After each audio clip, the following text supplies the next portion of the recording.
What's up, guys? So continuing this style of video from what I did last time with Metroid Prime, I'm going to talk about another game that I finished recently, and that game is Luigi's Mansion. Now, unlike when I played Metroid Prime, which was the first time I played that game, I've played Luigi's Mansion quite a few times at this point, and so this was just a replay of it because I haven't played it in several years. My thoughts about it are going to be a little different because I'm not coming at it from a new player perspective. I'm coming at it from a bit of a nostalgia perspective, and I feel like that's okay as long as I try to stay objective about it, which is what I'm going to try and do. But of course, it will be a little tainted by the nostalgia. So just bear with me on that if you could. And just a quick warning, spoiler alert here, I'm going to be talking pretty heavily about Luigi's Mansion as a whole. So if for whatever reason you haven't played it and you still want to, maybe don't watch this video because I'm going to be talking pretty heavily about what goes on in the game. So if you don't want the spoilers, just leave now. Otherwise, let's dive in.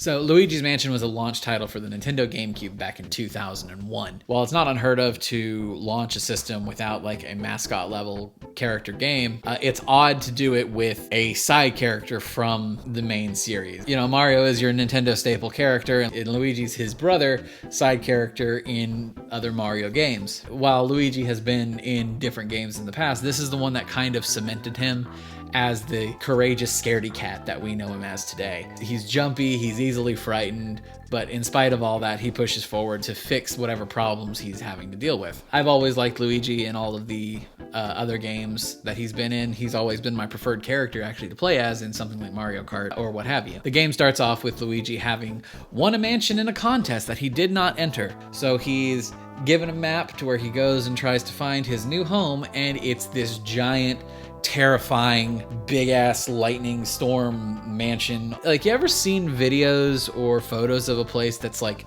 obviously haunted? It's so obvious that bad stuff has happened here. Yeah, that's this place. Like, just look at it.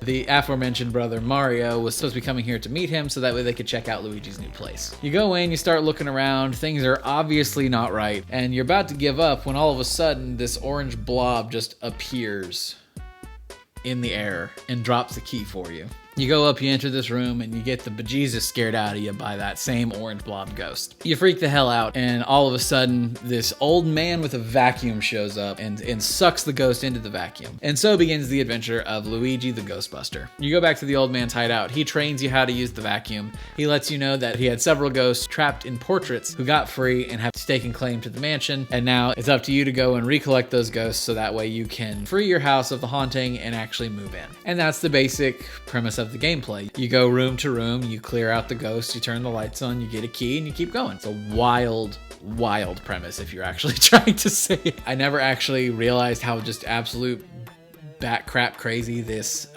game's premise is until you aren't playing it and you're just trying to say it out loud. It's kind of wild, actually. The portrait ghosts act like little mini bosses of sorts. Going through the rooms, building up to each portrait ghost, you are fighting all the little mook enemies to kind of get you a feel for how the controls feel, how different ghosts behave, and the different things you have to do to be able to collect them. When you get to a portrait ghost, not only is getting each one vulnerable a bit of a puzzle in and of itself, but then the ghosts themselves are very difficult to collect. They want to continue their little life in their little thing that they're doing, so they don't want you to take them away. So they're going to try and get away from you. It's a good little test of your mastery of the mechanics of the game.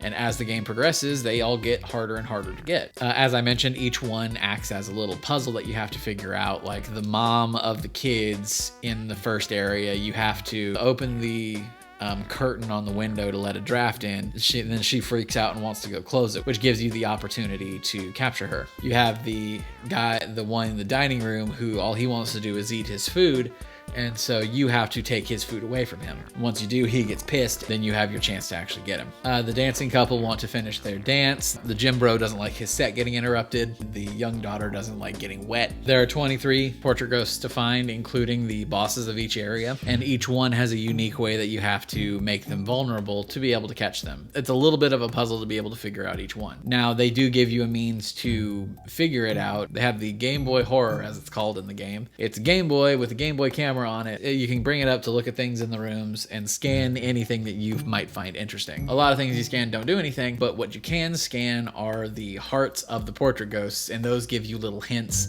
as to what you need to do to make them vulnerable. It's a nice little detail. I like it. A bit later in the game, you find out that the reason you haven't been able to find Mario is because King Boo actually captured him and shoved his butt in a painting, much like was done to him at one point by Egad.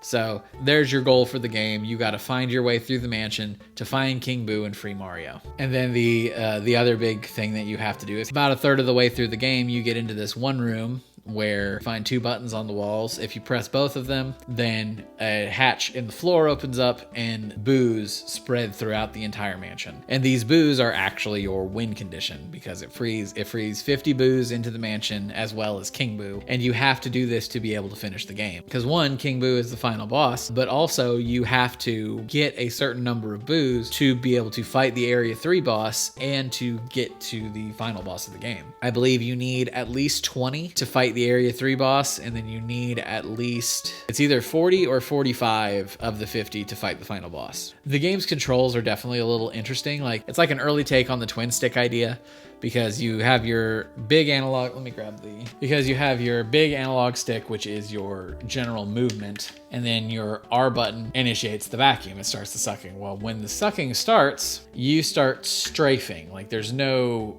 you don't turn with this. You still move around with this, but you don't turn with this stick anymore. It's like you point it in a direction and you stay in that direction the entire time until you let go of the R button. To get around this, they made the C stick what you use to turn. So you would use the analog stick to move around, and then once you initiate the stuff, you would need to use the C stick to then turn and point the vacuum in different directions. It's a very early take on the twin stick idea, which makes sense. This was a launch title for the GameCube, and this was Nintendo's first take on having two analog sticks, you know? So it works, but you can definitely tell that they are still trying to figure out how to use two sticks in their games. It is a fixed camera in the game. Could be annoying, but it's not so bad given that it's just exploring the different rooms of the mansion. So it's not like it's a fixed camera that still moves and gets stuck on crap. It's like you're looking through one specific wall of the room, and then it just moves, the camera just moves left to right as you go through the room. It makes sense and it works well for what it does. I can't complain about that. It wouldn't be any kind of a Mario game without it being some level of a collectathon. And in Luigi's Mansion, what you're collecting is money. There is so much money strewn throughout the mansion, whether that be in coins that you find in dressers, whether that be dollar bills that you find in ceiling fans, whether that be gold bars that you find in plants, or gems which you also find in plants, or pearls that the portrait ghosts drop. Almost everything that you can pick up in this game has some monetary value to it, and that's important because that's how your game is actually ranked. At the end of the game, whenever you've cleared the mansion of the ghosts, the mansion actually disappears, and you're left with a plot of land that you now own. And the old man at the beginning of the game, Professor Egad, he will build you a new house depending on how much money you collected throughout your adventure. And that is your rank at the end of the game. I got pissed off playing through it this time because, as you can see, my rank was literally like one gold bar away from getting an A rank. So that upset me a little bit, but it happens. The ranking system of this game is what makes it a bit more replayable because you have a desire to do well, and you don't know how well you're doing until literally the end of the game because the big money stuff isn't until the final chapter of the game. Another place Luigi's Mansion ranks you is actually how well you do catching the portrait ghosts. Each of the portrait ghosts has 3 different ranks that you can get from it. Each one can be seen in Egad's gallery after you catch it and go back to his hideout. The normal portrait ghosts, like the dad, the mom, the billiards player, the grandma, all of those are your normal portrait ghosts, and their rank is determined by how much of their health you take in one hit, in one swing at it. Your pull on them can be broken if they pull too hard away from you, and some of the rooms have a lot of crap in the room that if you get hung on and they keep trying to pull away, they're going to break away from you. Each portrait ghost has 100 health, and I don't know the exact number, but it seems as if you get 90 of their health, you get the best rank, the gold frame. They also drop a pearl every 10 health they lose, and that gives you more money at the end of the game. And the 90 health mark corresponds with them dropping the big pearl, and so I think that that is your gold rank, is getting the big pearl from them. I'm not sure where the cutoff is though between the B and C ranks. The other 4 portrait ghosts, the 4 bosses of the game, you have Chauncey, Bogmire, Boolossus, and King Boo. Each of those 4 bosses, their rank is based not off of how much of their health that you can take in one swing, but how much of your health that is lost during the fights, because these are the bosses of the game. They go into special arenas, and your goal for getting the high ranks on those is to not lose health. Again, I don't know the exact numbers, but that's how it's based. It's based on how much health you lose during the fight.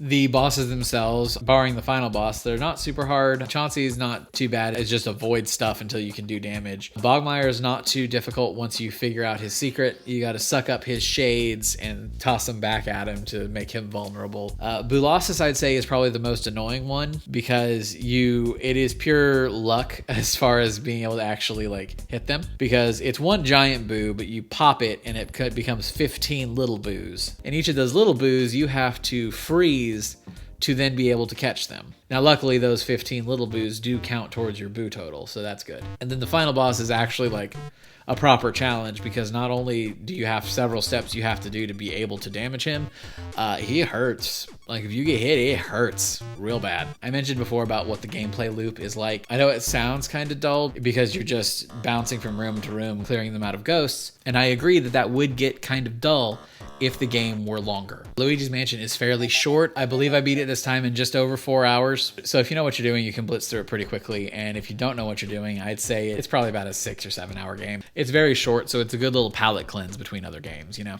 But yeah, I think that's really all I have to say about Luigi's Mansion. Like, it's a fun game that if you haven't played it, I feel like you should. You owe it to yourself to experience it. It is very different. It's a very different style of Mario game, but that's because it's not a Mario game. It's a Luigi game. And the series has gone on to have 2 additional games, which I've heard the third one's good. I couldn't get into the second one personally, but I've heard the third one's really good, but I haven't played it yet. But yeah, if you like the idea of Luigi the Ghostbuster, you owe it to yourself to give this game a try. It's a lot of fun. I really enjoyed going back to it, and I'm sure I'll go back to it again at some point in the future. But that's just me. What about you guys? Did you play this? Write down in the comments what you think of it. I'd love to hear from you. But I think that's going to be it for me. Thank you guys so much for watching this video, and I look forward to bringing you even more game talk videos just like this one as the days go on. If you liked this video, go ahead and go down and hit that like button. If you like what I do here, then consider subscribing. It helps me out a lot. Again, I want to thank you guys so much for being here, and I will see you in the next one. Have a good one, y'all.